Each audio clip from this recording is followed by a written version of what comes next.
같이 보시겠습니다. 전도서 10장 12절에서 20절 말씀을 함께 봉독하겠습니다. 함께 읽겠습니다. 지혜자의 입의 말들은 은혜로우나 우매자의 입술들은 자기를 삼키나니 그의 입의 말들이 시작은 우매요 그의 입의 결말들은 심히 미친 것이니라. 우매한 자는 말을 많이 하거니와 사람은 장래일을 알지 못하나니 나중에 일어날 일을 누가 그에게 알리리요. 우매한 자들의 수고는 자신을 피곤하게 할 뿐이라. 그들은 성읍에 들어갈 줄도 알지 못함이니라. 왕은 어리고 대신들은 아침부터 잔치하는 나라여 내게 화가 있도다.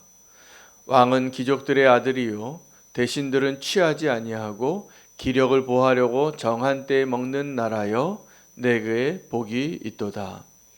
게으른즉 석가래가 내려앉고 손을 놓은즉 집이 새느니라. 잔치는 희락을 위하여 베푸는 것이요 포도주는 생명을 기쁘게 하는 것이나 돈은 범사에 이용되느니라. 심중에라도 왕을 저주하지 말며 침실에서라도 부자를 저주하지 말라. 공중의 새가 그 소리를 전하고 날짐승이 그 일을 전파할 것임이니라. 아멘. 하나님의 말씀입니다. 오늘 전도자의 지혜로운 말 가운데 또 하나님 우리에게 꼭 필요한 말씀을 주시리라 믿습니다. 오늘은 어리석은 자의 말과 또 어리석은 자의 수고를 통하여서 나의 미래를 결정하는 것이 과연 무엇인가를 한 번 더 생각하고 발견할 수 있게 되기를 원합니다. 여러분, 우리는 내일 일을 알지 못합니다. 오늘을 살 뿐이죠. 그래서 오늘을 내가 믿음으로 살고 오늘을 내가 순종함으로 살고 오늘을 내가 주님과 동행함으로 사는 것이 우리에게 허락되어진 축복입니다. 그리고 내일을 염려하는 것은 주님께 맡겨야 합니다. 사실은 우리는 내일을 살 능력도 없고 또 그 내일을 결정할 은혜도 하나님이 허락하지 않으면 우리가 누릴 수 없는 축복입니다. 나의 미래를 결정하는 것 염려하기 전에 먼저 내가 지금 하나님 안에 거하고 하나님과 함께하고 있는가를 확인할 수 있는 은혜가 있기를 원합니다. 그것을 아는 것이 지혜입니다. 오늘 나의 미래를 결정하는 것이 무엇인가를 알기 위하여 전도자는 어리석은 자의 말을 이야기하고 있습니다.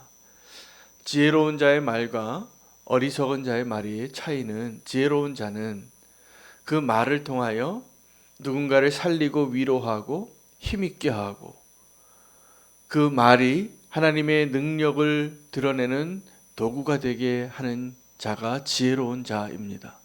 그러려면 우리가 어떠한 말을 하며 살아야 되냐 하면 하나님의 말씀을 먼저 들어야 합니다. 하나님의 말씀을 들을 수 있다라는 그 은혜, 읽을 수 있다라는 그 은혜, 이것을 이미 허락하셨는데 우리가 너무 분주하다 보니까 또 우리의 마음이 하나님께 있지 않다 보니까 하나님 앞에 나와 주의 음성에 귀 기울이고 또 주님께 나의 기도를 올려드리고 그 주님의 뜻 안에 거하는 것을 놓치고 살 때가 많습니다. 그리고 염려합니다. 내가 열심히 무언가를 하려고. 지혜자의 말은 하나님의 말씀을 나의 삶 가운데, 나의 생각 가운데 또 보유하고 소유하고 그 말과 함께 살아가면서 그 말대로 살아가려고 노력하는 자의 모습입니다. 여러분, 지혜로운 자의 말은 언제 더 힘을 얻을까요? 내가 말한 대로 살 수 있을 때입니다. 하나님의 말씀을 듣고 또 내가 그 말 무언가를 했을 때 그 말한 대로 내가 삶으로 순종하는 열매로서 누군가에게 한마디를 할지라도 그 말은 하나님의 말과 똑같아질 것입니다. 어린 사무엘을 하나님께서 오랜 사사시대를 마무리하고 그 마지막 시대에 하나님이 택하신 사사로 모세와 같이 한 세대의 마지막에 하나님이 특별하게 은총을 허락하신 인물이죠. 그 사무엘이 자랄 때 어떻게 그를 키웠냐 하면 하나님의 말씀으로 키운 겁니다. 그래서 그가 하나님의 말씀대로 말하면 그의 말이 땅에 떨어지지 않게 한 것이에요. 그래서 이 사무엘이 말하면 정말 그 말한 대로 되어지는 겁니다. 그 말한 대로 하나님이 역사해 주시는 것입니다. 여러분, 저와 여러분의 특권이 무엇이냐면 하나님의 백성으로, 하나님의 말씀의 백성으로 그 말씀에 귀를 기울여서 말씀을 들은 대로 내가 살아갈 때 하나님께서 저와 여러분의 말이 땅에 떨어지지 않게 해 주시기를 우리가 소망하는 자가 되어야 합니다. 우리가 무슨 말을 해야 될까요? 그때 축복하고 살리는 말입니다. 위로하고 세우는 말입니다. 말을 많이 하는 사람들이 있습니다. 지혜로운 자는 그래서 말을 많이 안 합니다. 왜냐하면 내가 무슨 말을 하는 것을 책임져야 하기 때문에. 그게 선한 말이든 악한 말이든 내 입술에 파수꾼을 세워서 내가 감당할 수 없는 말, 내 입에서 나오는 거짓, 악독, 시기, 수군거림 막아야 합니다. 어리석은 자는 말을 많이 합니다. 그래서 말에 실수가 많지요. 어리석은 자는 그 말을 잘못 사용하는 자입니다. 그 말을 가지고 충분히 누구 한 사람 죽일 수 있습니다. 어떠한 말을 통하여 거짓을 말하거나 아니면 내 말에 악함이 담겨져서 나아가는 그 말은 마치 날아가는 화살과 같아요. 그래서 어떤 그 말을 누구에게 들으라고 화살을 쏘는 것 같이 하는 말을 조심하십시오. 그 말은 악한 말이면서 또한 동시에 어리석은 말이에요. 그 어리석은 말은 누군가를 충분히 해할 수도 있지만 그 어리석은 자의 말은 무엇보다도 자기를 위태롭게 합니다. 내가 한 말을 통하여 누군가를 살릴 수도 있고 죽일 수도 있는데 더 중요하게 우리가 오늘 깨달아야 할 것은 나의 말이 나의 운명을 결정하는 거예요. 그래서 나의 미래를 결정하는 것, 하나님의 손이고 하나님의 은혜이고 하나님의 섭리이고 하나님의 계획이지만 그 안에 우리의 미래가 있지만 오늘 우리에게 말씀하시는 하나님의 말씀을 조금 더 묵상해 보면 나의 미래를 결정하는 게 결국 내 말이에요. 여러분, 내가 말한 대로 사는 게 어려울 겁니다. 내가 이거 꼭 갚겠다고 말은 하기 쉽지만 실제로 그것을 갚을 때는 사람들이 마음이 다 바뀌어 있어요. 돈 빌려갈 때랑 돈 갚을 때랑 마음이 그렇게 달라요. 그러면 내가 어떤 약속한 것을 지키기 위해서는 내가 말한 대로 사는 게 얼마나 어려운지 우리는 경험합니다. 더 놀라운 것은 우리가 믿음으로 말하는 자가 될 때 내가 말한 것이 내 인생을 결정할 겁니다. 오늘 우리의 기도가 하나님 앞에 고백하는 말이에요. 여러분, 아무도 듣는 것 같지 않지만 하나님 앞에 고백하는 그 말이 결국 우리의 인생을 결정하는 겁니다. 하나님, 내가 이러한 자로 살겠습니다. 하나님, 내가 주님을 더 사랑하겠습니다. 하나님, 내가 주님의 나라를 위하여 더 기쁨으로 쓰임 받기를 원합니다. 이 고백 아무도 듣지 않았다고 취소할 수 있는 게 아닙니다. 사실은 그 말은 법정에서 하는 말하고 똑같습니다. 여러분, 오늘 이 말 가운데 맨 마지막 절에 나오죠. 20절에 너희가 심중에라도 왕을 저주하지 말며 침실에서라도 부자를 저주하지 말라. 공중의 새가 그 소리를 전하고 날짐승이 그 일을 전파할 것임이니라. 여러분, 심중에서 무슨 말을 하겠죠? 말합니다. 우리가 우리의 생각 가운데, 우리의 마음 가운데 어떤 말을 해요. 마치 아브라함과 사레가 그 하나님의 축복의 말을 듣고도 웃었던 것처럼 하나님은 그 말을 들으시는 거예요. 우리 심중에 하는 말들을. 그러니 우리가 어리석은 말을 심중에서라도 입술로 내지 않아도 그 말도 하지 말라는 거죠. 사실은 우리가 입술로 내는 말, 또 내가 말하지 않고 심중에서만 하는 말은 또 큰 차이가 있습니다. 내 입에서 나오는 말은 더 무게가 있어야 돼요. 여러분, 법정에서 증인이 나와서 선서하고 내가 이제 거짓을 말하지 않고 오직 사실만을 말하겠습니다, 그렇게 말하고도 거짓말하는 사람들이 있어요. 이 법정이 무섭지 않은 겁니다. 이 맹세가 의미가 없는 겁니다. 그러나 오늘 우리가 이 사실 하나만 알아도 우리의 미래를 하나님의 축복 가운데로 인도함 받게 될 것이 분명합니다. 너희 심중에라도 왕을 저주하지 말고 침실에서라도 부자를 저주하지 말라. 우리가 흔히 하는 말들이죠. 그 말을 하나님이 들으신다는 것입니다. 여러분, 아무도 듣지 않는 것 같아서 내 마음속으로 누구를 판단하고 누구를 욕하고 누구를 시기하고 했던 그 모든 말들을 오늘 하나님의 말씀이 뭐라고 말씀하셨냐 하면 내가 다 들었다입니다. 그리고 그 말을 공중에 나는 새가, 날짐승이, 우리가 공중에 나는 새는 아마 어떤 내가 했던 말들이 빨리 전파되어지는 것을 상징하기 위하여, 그것을 알려주시기 위하여 말씀해 주신 도구예요. 그 통로예요. 날짐승은 어떤 존재입니까? 우리가 강아지 앞에서 누구를 막 욕해 보세요. 그 강아지가 못 알아들을 것 같지만 그래서 우리가 그 강아지에게 말을 막 하잖아요. 근데 날짐승에게 한 그 말이 전파된다는 거예요. 아무도 없는 곳에서 말한 그 말이, 심중에 침실에서 한 말이 다 전파된다는 거예요. 놀라운 일이죠. 근데 우리가 이것을 몰라서 말에 실수가 많습니다. 결국 우리가 말한 대로 사는 거더라고요. 그러니 우리 말이 바뀌어야 합니다. 복되기를, 하나님 축복하시는 그 삶으로 살기를 원하시죠? 그러면 오늘부터 우리가 말을 바꾸는 겁니다. 말을 많이 하지 마십시오. 제가 말씀을 전하는 자로 이렇게 서다 보니까 언제 설교가 길어지냐 하면 준비 안 된 설교가 말이 길어져요.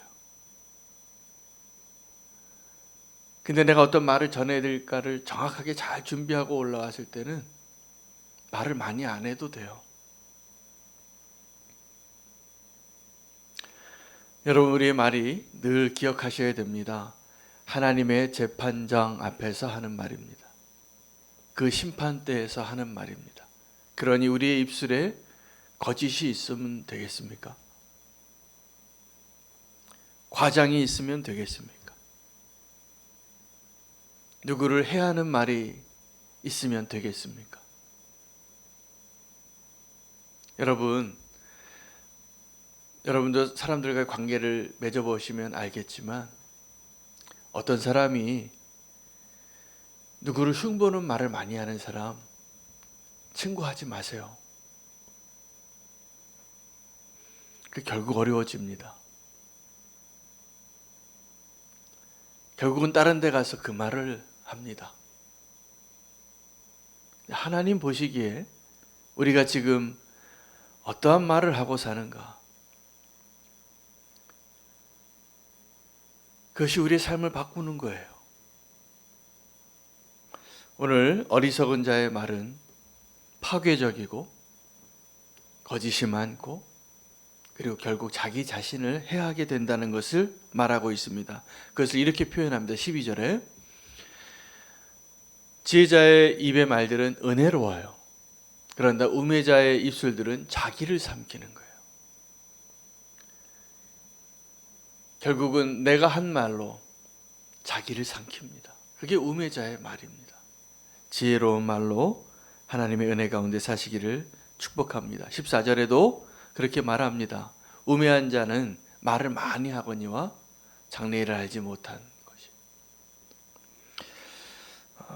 또 하나는 우매자의 수고입니다. 15절에 우매한 자들의 수고는 자기를 피곤하게 할 뿐이라 그들은 성읍에 들어갈 줄도 알지 못함이니라. 그러면서 어떤 두 나라를 비교합니다. 15절, 16절, 17절에 16절에 그 나라는 왕은 어리고 대신들은 아침부터 잔치하는 나라에게 화가 있도다.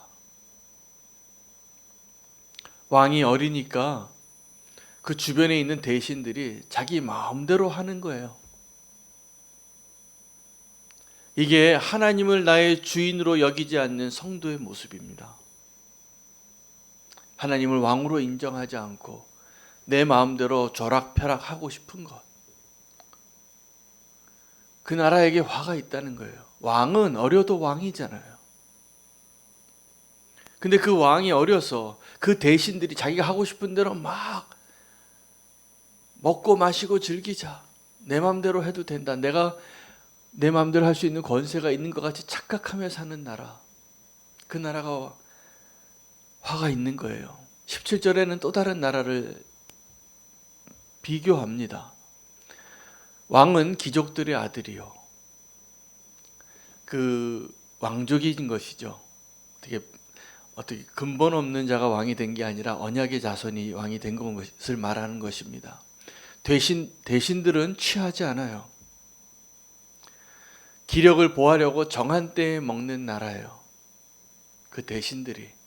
여러분 이것은 뭘 의미하냐면 자기 절제를 의미하는 겁니다. 제가 이렇게 운전을 하다 보면 꼭 밥 먹고 나서 졸립더라고요. 그때 운전하는 게 아주 곤욕스러워요.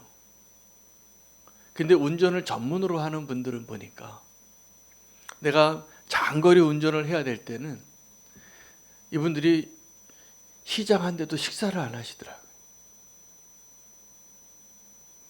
먹어도 아주 조금만 먹는 거예요.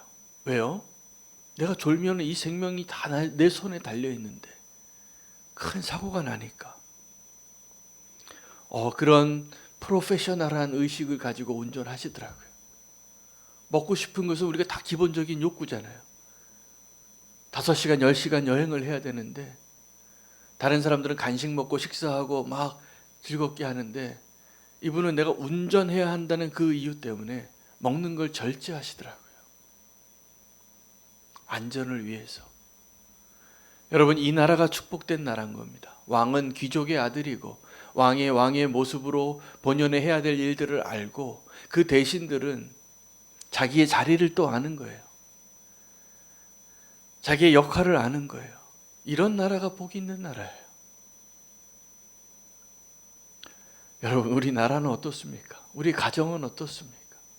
우리 교회는 어떻습니까? 우리의 회사는 어떻습니까? 다 이 얘기하는 겁니다. 복된 나라가 어떠하고 화가 있을 나라가 어떠한가? 자기의 자리를 떠나고 자기의 본연의 역할을 하지 않으려고 하는 것.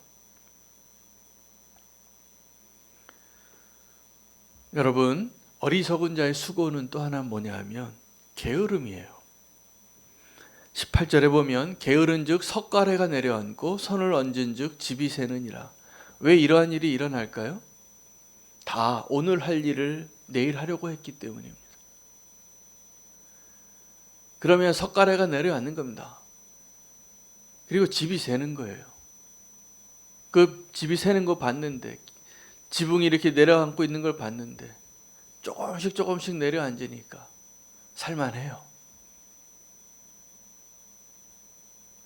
내일로 미루는 거예요. 이게 어리석은 자의 게으름입니다. 지혜로운 자는 부지런해요. 아주. 잠언서의 그 여인처럼. 그 여인은 제가 보니까 슈퍼맨이에요. 가정을 돌보고 자기 집안에 있는 모든 식구들을 돌보고 남편을 세울 줄 알고 그런 한 사람만 있어도 그 집안이 사는 거예요. 여러분 지혜가 여기에 있습니다. 나의 삶을 잘 경영할 수 있는 것. 나의 주변을 한번 돌아보시기 바랍니다. 오늘 열심히 사시기 바랍니다. 내 주변에 석가래가 가라앉고 있거든. 오늘 힘을 내셔서 수고하시고 그 비가 새는 것을 잘 막으시고 보수하시기를 바랍니다. 지혜로운 자는 그걸 오늘 하는 자이고 어리석은 자는 그것을 내일 하는 거예요. 그러니까 계속 내일 하는 거죠. 언제까지요? 집이 무너질 때까지. 망하는 줄도 모르고 있는 것입니다.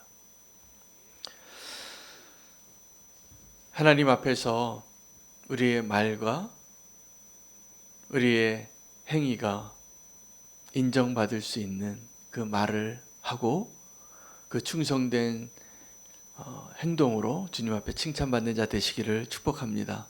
이것이 우리의 미래를 결정하는 것입니다. 여러분, 우리의 미래를 결정하는 것은 결국 두 가지예요. 하나님이 우리의 미래를 결정하시는 것이고, 또 하나는 나의 말과 나의 행위가 나의 미래를 결정하는 겁니다. 오늘 하나님께서 주신 그 축복으로 우리의 미래가, 우리의 내일이 오늘보다 훨씬 소망이 있고 축복이 되어지는 그 믿음으로 나아가시는 한 분 한 분 되시기를 축복합니다. 오늘 말씀 붙잡고 함께 기도하겠습니다. 하나님